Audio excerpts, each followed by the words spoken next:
This episode is for all of you middle managers out there because, quite frankly, you are the meat in the sandwich, and sometimes that sandwich is nasty. Hey, everyone. Welcome to the Leadership Tea podcast, where we talk about not only what it takes to reach the executive level, but how to thrive once you get there. So this week, we are going to talk about what we like to call the messy middle. Belinda and I have been middle managers before. It's kind of a rite of passage in terms of reaching the executive level. You have to have been, a team lead, a supervisor, a deputy director, whether you're in the public or the private sector. You are the meat in the sandwich. And sometimes that sandwich is nasty. Sometimes it tastes rotten. And especially right now with a lot of the changes that we're seeing throughout the world and in the United States, being a middle manager, frankly, it sucks. It's hard. It's tough. You're taking it on the chin from multiple directions. And so we designed this episode with you all in mind, and we wanted to give a few tips on how to manage the messy middle in times of turbulence. And the first point that I want to share is because you're in the middle as a manager, it's up to you to look out for the people below you, but also to make your boss look good. And this is one of those things where it's tricky, right? Because a lot of the people Belinda and I know are type A personalities. They're used to being in the limelight. They're used to getting things done. They're used to taking action. And when you're in middle management, it's really on you to take a step back and not be in the limelight.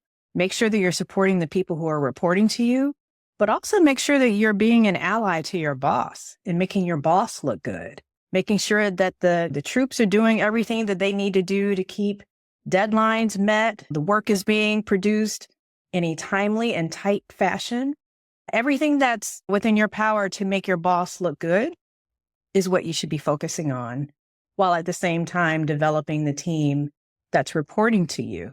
And sometimes this can be a little tricky if you and your boss don't necessarily see eye to eye. Perhaps there's a personality conflict. Perhaps you just don't get along. You're not vibing. And if that's the case for some of you middle managers right now, the best advice I can give you is to just stay out of the way. Let your boss do what they need to do, and you focus on the team that's depending on you to be a buffer between the boss and them. It's really hard to do, but everything you described is just really necessary, especially in difficult periods like this. What I would highlight is this idea of, and people who I've managed are going to probably laugh when they hear this because I say it all the time, but it's meet people where they are, right? You cannot manage people the way that you necessarily want to be managed. You have to kind of understand what the organizational culture is, what the team culture is, and what the team realities are, and adjust your management style to meet the moment in that way so that people really hear you and what you're saying and doing really resonates with them. For me, an easy example that I can think of is when I worked, this was initially when I arrived in Togo and I was working there, I had all these ideas about what a great manager should do. And in many ways, I was reacting to bad managers that I had had in the past. And so I was like, I'm going to do this. I'm going to do that. I'm going to do these. And it just wasn't resonating. Like I could feel in meetings, like people were they weren't making eye contact with me. They seemed uncomfortable. I thought I was creating these really interactive, very democratic workspaces. So it took a couple of conversations. Like I spoke to the team, right? And I, pulled people aside. What do you guys need from me? And it turned out that what they needed would never have come to mind for me. It's a good thing that I asked. When I adjusted my style, I saw the team blossom and we were able to achieve so much, right? Just by changing my outlook. And that's especially important when you are managing in a moment where people are bringing their emotions, they're bringing the news cycle, they're bringing lots of things into the workplace.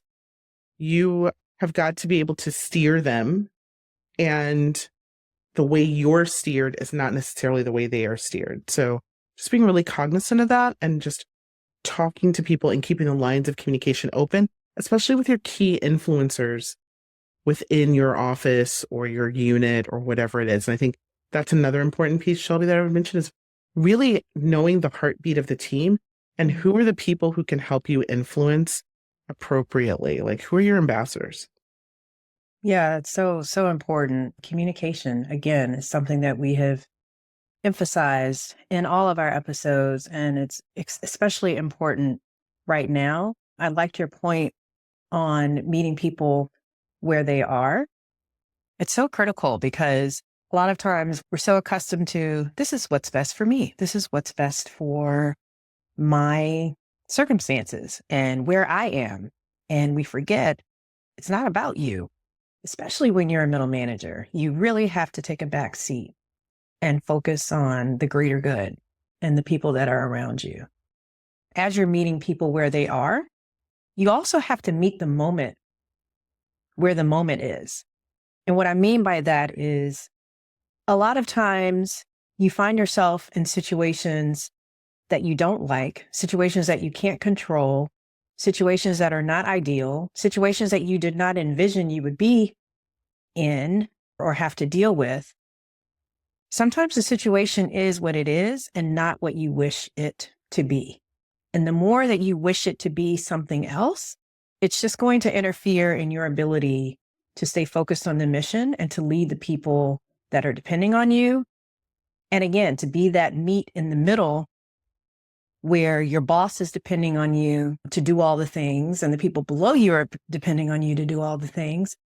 And if you're off in la la land thinking about, oh, it should have been this way or that way, or what if it could have been different, or this isn't what I thought it would be, instead of focusing on what is the situation that is confronting you in the moment, you're just not going to be in a good position to make a difference for the team, for your boss, and least of all for yourself. I remember during the height of the pandemic being in an office situation where we were supposed to work in a renovated office. Everything was going to be beautiful. We were going to have the latest technology, all the bells and whistles, and all of that went by the wayside during the pandemic because work shut down, the world shut down. And we happened to be working in an office where we were an emergency 24/7 operation. And so we didn't have the luxury of staying at home and teleworking.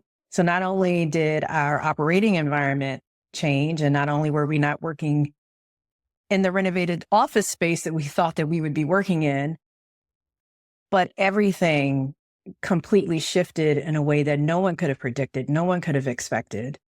And it would not have done anyone any good to be stuck in daydreaming about the situations that they thought that they were going to be working in, when it just wasn't the hand that we were dealt. And so I would encourage people right now, especially right now, as you're finding yourself in trying situations, a lot of us are dealing with things that are being thrown at us that we had no idea, no way of knowing, no way of anticipating. It's not going to do you any good to get caught up in all the what ifs. You have to deal with the situation. You have to find the courage and the strength to meet the moment where it is and not create moments in your head that could have been better, or whatever it was that you were envisioning that you would be doing. It's just not going to work out, and you have to accept that. You have to deal with reality. Yeah, I agree with you. There are many times in my career where I've had to say to myself, like, okay, I've been handed some lemons. Like, how am I going to turn this into like lemonade? Maybe even strawberry lemonade. Like, how am I going to turn this into something? Even though we are like definitely experiencing a period of a lot of change. And so it seems like we have to dig into that moment a lot now. I will say, in every managerial position I've been in, I've had those moments where I've had to say, this isn't what I signed up for, but this is what I have to do. right? It's not illegal. It's not unethical. It's just not what I would have preferred. And you just got to do it.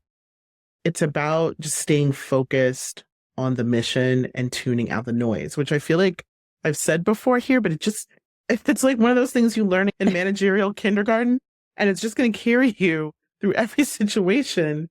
And I'm going to lean on an example from that same office, Shelby, and I'll say during one of the government shutdowns, having to ask people, which was also in a winter, during a winter. Yeah. Oh, did it snow? I apologize. I still need you to come to work. Can you come to work? Also, can you work 12 hours? Also, I'm not sure when we're going to pay you.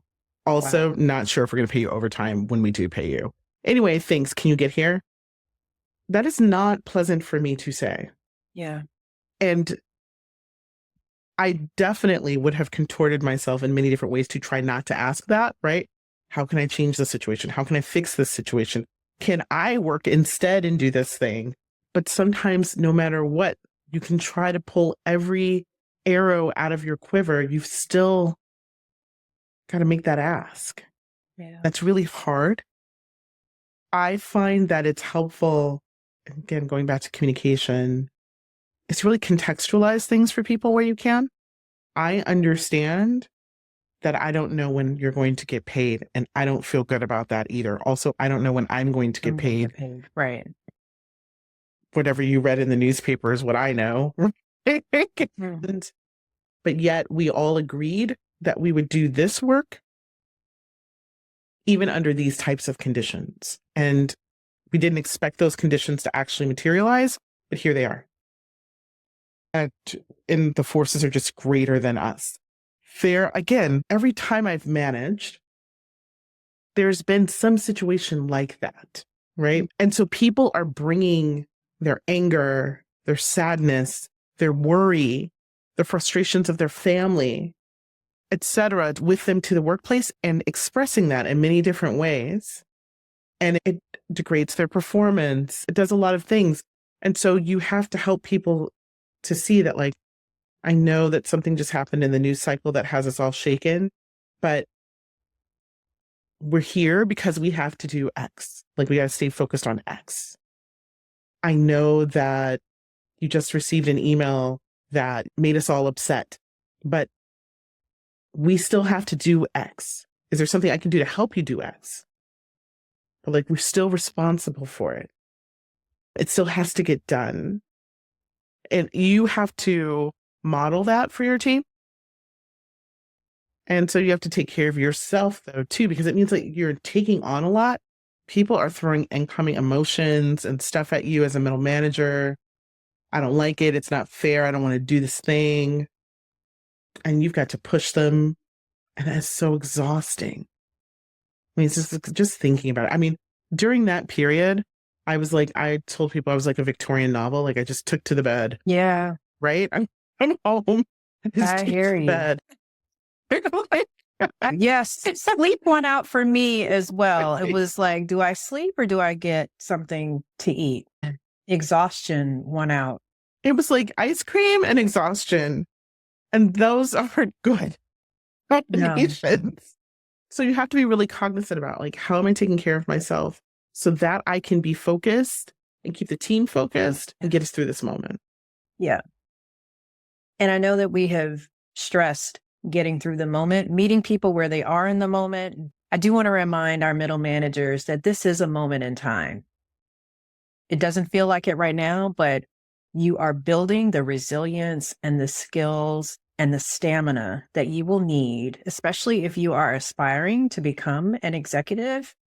You are earning your worth right now as a middle manager, being in between people who are looking to you for guidance, being that ally for your boss, or getting out of their way so that they can do what they need to do for your organization, and not managing people the way that you would want to be managed, but managing them in the way that they need you to manage them. These are all skills that will prepare you for greater levels of responsibility. So we just encourage people to hang in there. Times are not easy right now, but we hope that you're finding community through the podcast We hope that you're building community wherever you are, whether it's in your office, your friends, your family, your village, however you define your village. We hope that you are getting the support that you need in times like this. Thank you for joining us and sipping wisdom and stirring success with us. If you think that there are others who could benefit from this podcast, please share it with them. We really are creating this as a labor of love to share the things that we learned that hopefully you don't have to learn the hard way like we did. And if you found this to be helpful or interesting, we would really appreciate it if you would subscribe and leave us a comment. Let us know what resonated with you and what you'd like to hear more of. We're really open to your ideas and your needs as we develop content. We'll be back soon with another episode. Until then, we look forward to your comments and your thoughts. We'll see you soon.